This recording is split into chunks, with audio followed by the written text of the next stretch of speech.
Welcome, everyone, to this Change Your Game with GTD podcast. My name is Robert Peake, and I'm here with Todd Brown. Hi, everyone. Hey, Todd.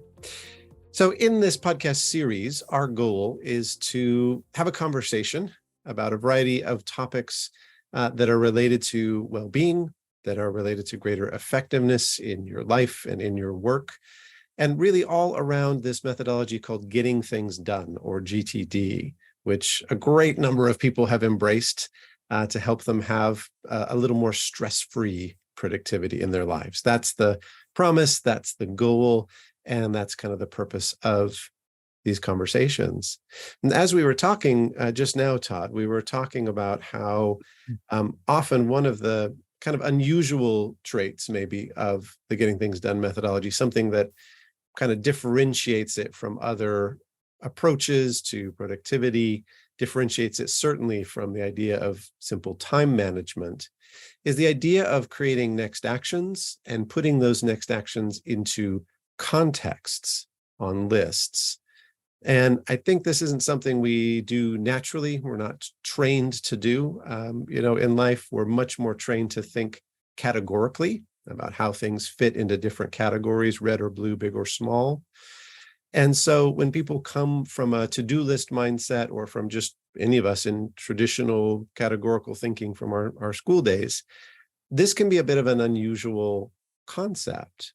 So we wanted to kind of unpack some of that. I wonder if you want to take a first stab at some kind of initial thoughts about maybe what is a context in GTD terms, why we think they're so useful and important, and what people might need to know that are either coming in new or have been at this for a while and are wondering, do I have the right contexts? How do contexts help me? How do I use context well? Yeah, no, I think, just reflecting on what you've just had to say, I think one of the interesting ideas to begin with is this idea of, well, it's really the core idea in many ways in getting things done, which is that we don't keep things in our head. So no matter what your lists look like, in a sense, if you're in the habit of making lists, you're probably on your way anyway to the point where you're implementing something that starts to look like best practice. So I just say that because over the last several months, as I've been working with clients, one of the things that has come up surprisingly regularly is some resistance to, as we say, getting things out of our heads, right? People say, well, that's not important. Comes back to the point you made about categories. That's not important. That's not a priority. I don't need to write that down because it's just not in the big scheme of things that critical. And if we move on from that idea and say, okay, well, let's imagine that you're in the habit of getting things out of your head. And we imagine the average person's to-do list, right? So for those people who do keep to-do lists. And in the work we do, we see these, of course, we see these all the time, right? And they tend to have certain sort of common, the certain hallmarks. So they tend to be a mixture of very concrete, I need to call him, I need to email her, I need to, whatever, I need to text, create a post in social media, whatever.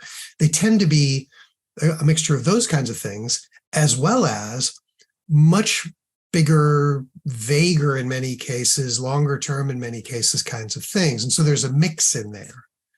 And the problem with that from a productivity point of view is that when you look at a list, which is undifferentiated on the one hand, and at the same time has all of these bigger, if you've got two things on your to-do list, one is, call Sarah, and the other is, come up with a solution for climate change.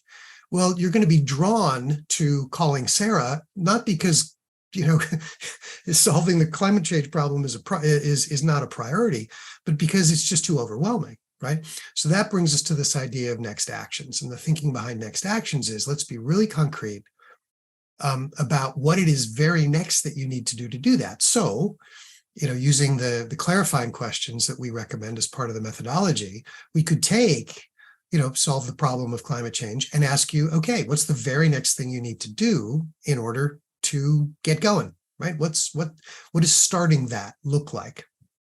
Okay, so now let's imagine that we have a list, which is next actions. Okay, so everything there is something that we could see you do. It's a physical, visible thing that we could see you do.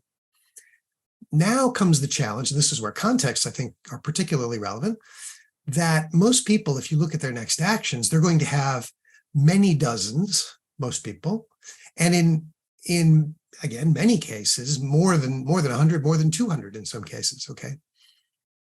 The challenge there now is, let's imagine I have a next actions list that's got 120 things on it. Trying to engage with that list is really challenging, right? A list of 120 things, just to look at the contents of that list and try to make a determination about what's the right thing for me to focus on next is going to take you minutes at the very least, maybe 10, 20 minutes, who knows? So the idea behind contexts is we take all of those next actions and we group them. And what we group them by is where the action happens, okay, or with what tool the action happens. Those are the typical sort of guidelines around creating context. So, if you read David Allen's first book, if you read Getting Things Done, The Art of Stress-Free Productivity, you'll see recommendations, for example, to have a context list, the next actions list for things you need to discuss with people, right? Here are the things I need to discuss with a boss. Here are the things I need to discuss with my wife, in my case, let's say. You'll also have, the recommendation is to have things like, these are the phone calls I need to make. These are the things I need to be reminded about at my computer. And again, just to come back to the why, because I think the why is really critical. So why do we recommend this? It's simply because we want to make the next action list as nimble and as supportive as possible, and subdividing these the overall next actions list into these contexts means that when I then ask myself the question, okay, well, what should I do next, right? What's the very next thing for me to do? I've got some time free before the next thing in my calendar. What should I do next? I can start with the things that I can do given where I am and given what tools I have to hand. So that, for me, that's kind of in my own head, that's kind of the evolution of the idea and the reason that we suggest it. And I guess I'm wondering, well, first off, anything you think you'd want to enhance or revise there, but also kind of, given, and I've talked a little bit about the default context that we recommend, what kinds of hesitance, what kind of pushback, what kind of concerns do you get from people as you talk about contexts?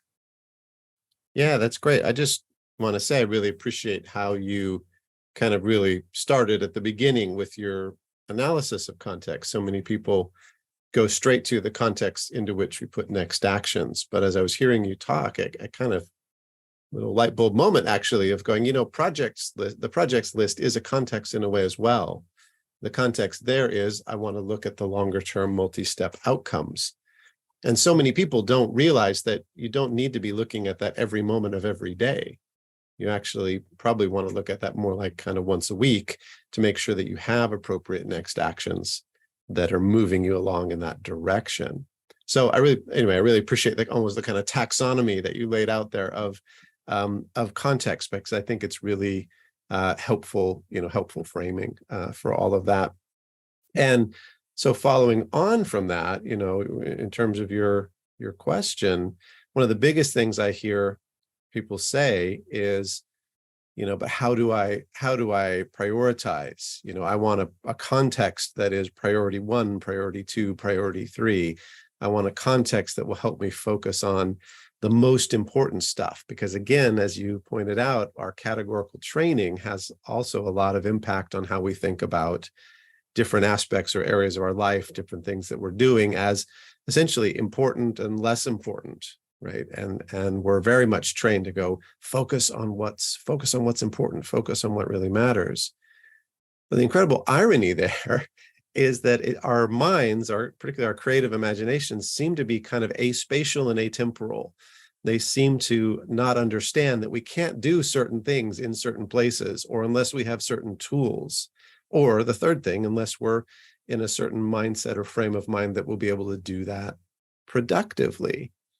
And so people say, well, it's just one of the real priorities in my life, for example, is, getting my garden renovated, getting all the landscaping done for my garden. We say, great. And I've got some next actions and things I want to do there to move that project along. It's really important to me, but they're at work. So the question is, do you want to just zoom home?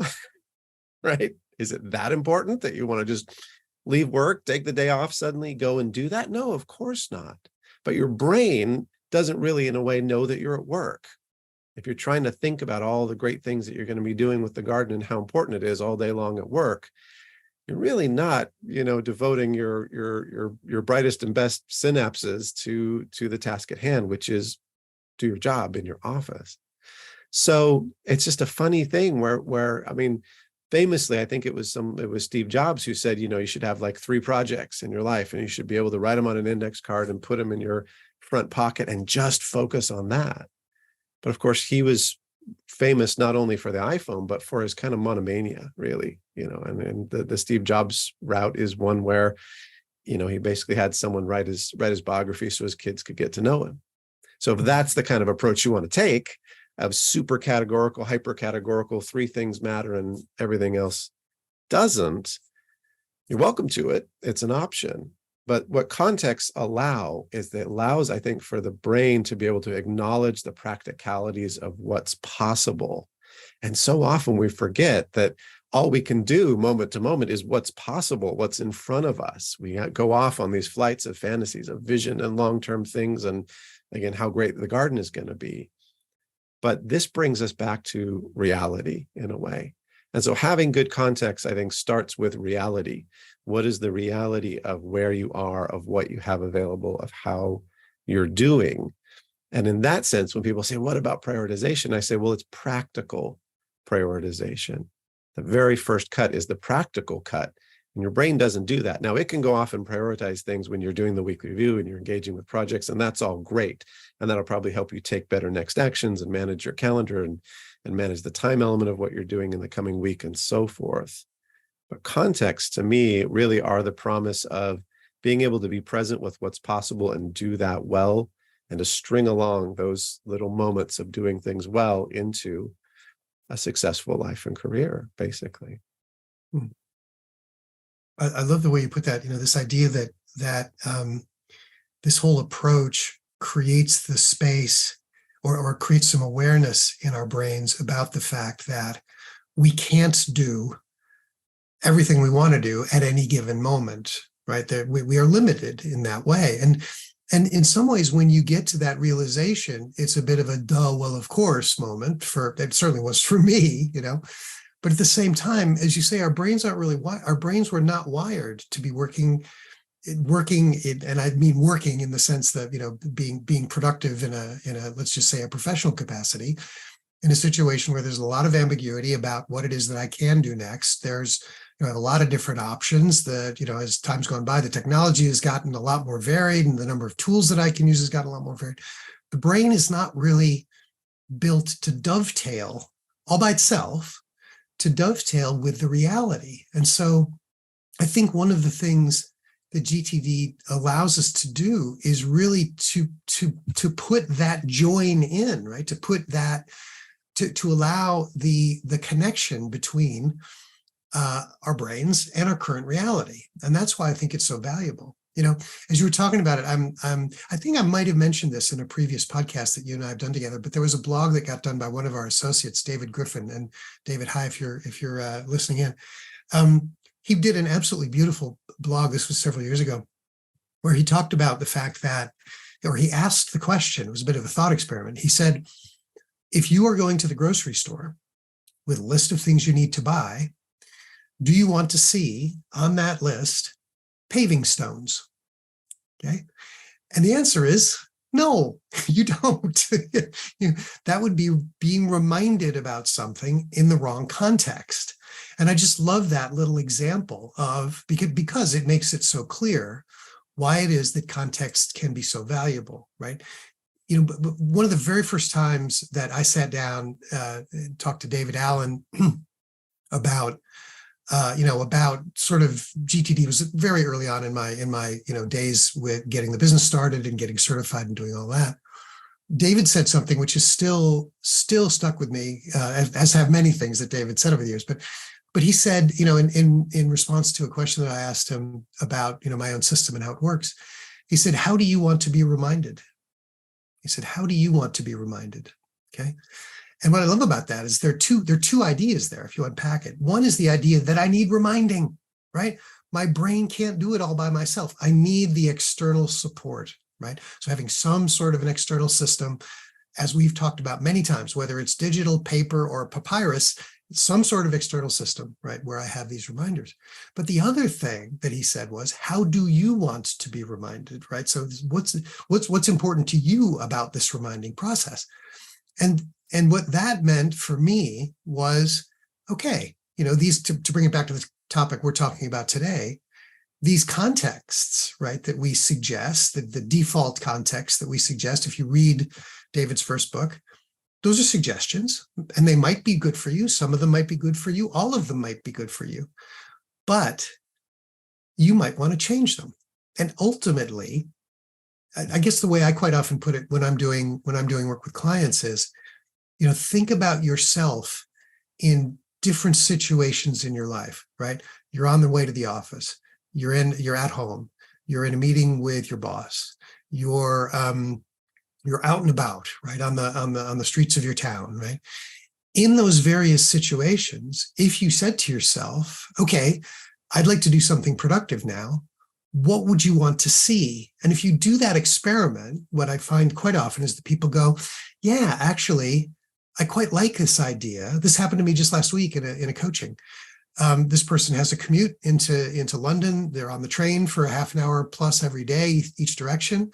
And they said, hey, it would be really helpful for me to have a list of things that I want to be reminded about when I'm on the train. There you go. That's a context, right? But that was not me saying you should have that. That was her saying, hey, this would be a valuable thing. This is how I want to be reminded. And I think that's, I'll just say one more thing, and then I'm really keen to hear your thoughts. But, this is, again, one of the things that I think GTD brings to the world that I certainly hadn't seen before my exposure to GTD, is that it has space for us as individuals. It has space for our preferences. It has space for the ways we want to work. It has space for the tools we want to use. It's not prescriptive about those things, okay? And it allows us to come up with solutions that, make us more productive, make us more effective and efficient and stress-free, but in ways that make sense for us.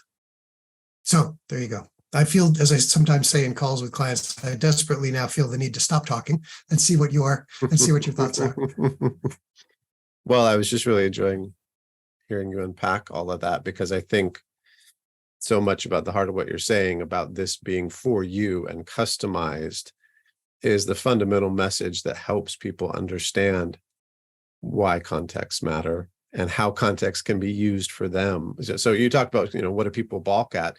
Sometimes what they balk at is when we give them a kind of generic list of possible contexts. They kind of go, well, I'm working remotely these days. What's the difference between office and computer? It's like, well, maybe none for you. Maybe that's one context. Well, the phone thing, I always have a phone. I go, well, that's great. I don't always feel like making an outbound call, so I might keep a phone list. You might not. You might jump on those calls, or manage that in relation to emails in a different way. So I think really that core concept that GTD is for you and therefore context should be for you is really one of the things that when people really get that, they start to embrace rather than sort of question or be puzzled about putting their next actions into contexts. So I'm curious to hear what unusual contexts you may have seen over the years, or you may even keep for yourself. Anything outside the standard set? I think you mentioned one, but just maybe to help people understand that this really is unique to each individual GTDer. Do you have some examples we can maybe riff on? Some unusual contexts?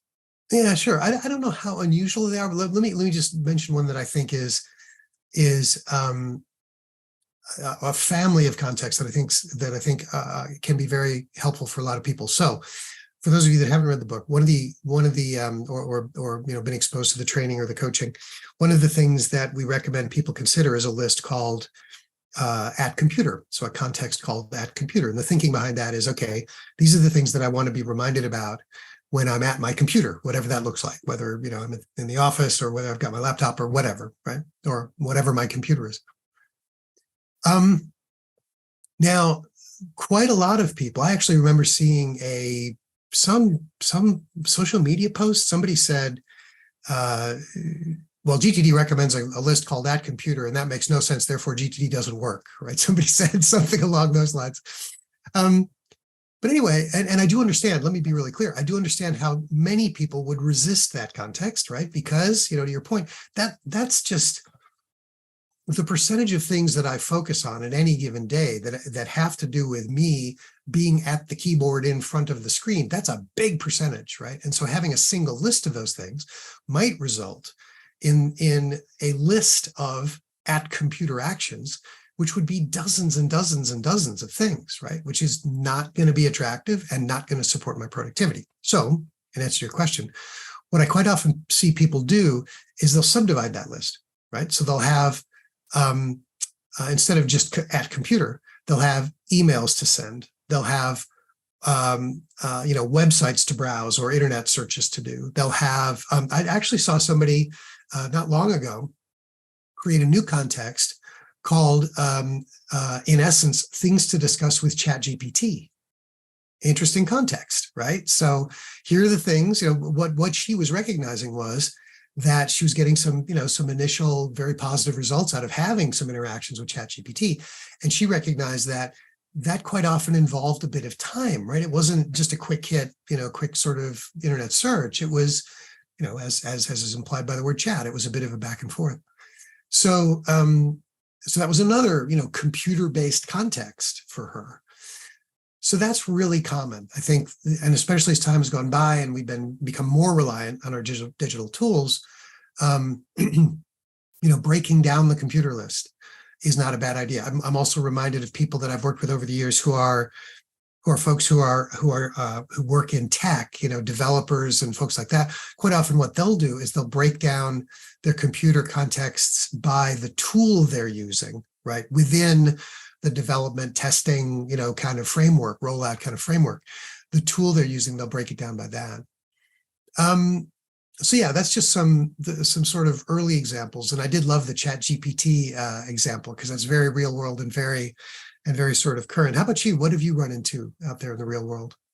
Well, that's great. And I love the ChatGPT example too, because it underscores the point that GTD adapts to you and your unique needs, and it also adapts over time. I mean, I came to the methodology back when we were using, time design planners and then later Palm Pilots, right? So that gives you a sense of this is a methodology that evolves with you and evolves with the times as well.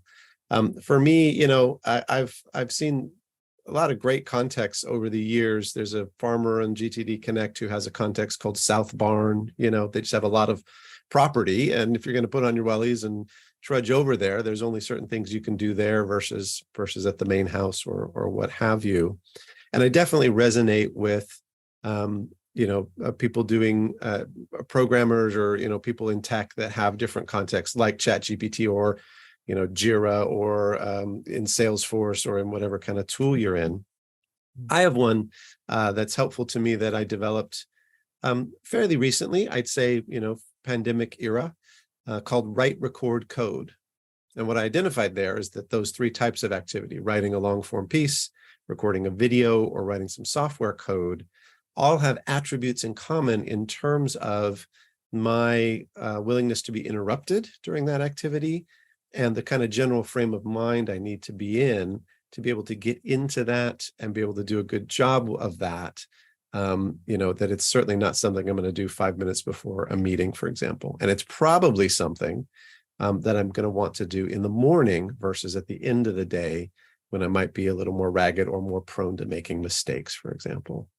But my favorite context, context that always gets a rueful chuckle, I will say, particularly from British clients, is my home context called relatively dry outside. And of course, the word relatively is one of the keys there in this particular climate in which I find myself. So currently spraying a second coat on the patio furniture is on there, because if you've ever done any kind of spray painting or spray work, you know that when it's really humid, it's just it doesn't go on. It doesn't go on evenly. And there are other things I like to do outside and hobbies and crafts and what have you, that if it's absolutely pouring down, that's just not an option for me. No matter how much I'm longing to mulch the whatever, I'm not willing to get absolutely soaked in the process of doing it. So again, that practicality, that kind of use case approach of, doesn't matter how much my brain is reminding me that it's important or interesting or useful or fun, if it's really pouring outside and I don't want to get wet, reality trumps my kind of hypothetical approach to prioritizing or thinking about what I want to do. So Todd, as we're, I think, kind of coming to a close here, I'm curious what, I think we've laid out a lot of the flavor of how context can be useful to people, how you can make it your own. Some best practices maybe for people who might be struggling with making context their own or coming to embrace them in whatever way. What have you seen work? What have you seen help people to really, what are your kind of top tips for making context work for you?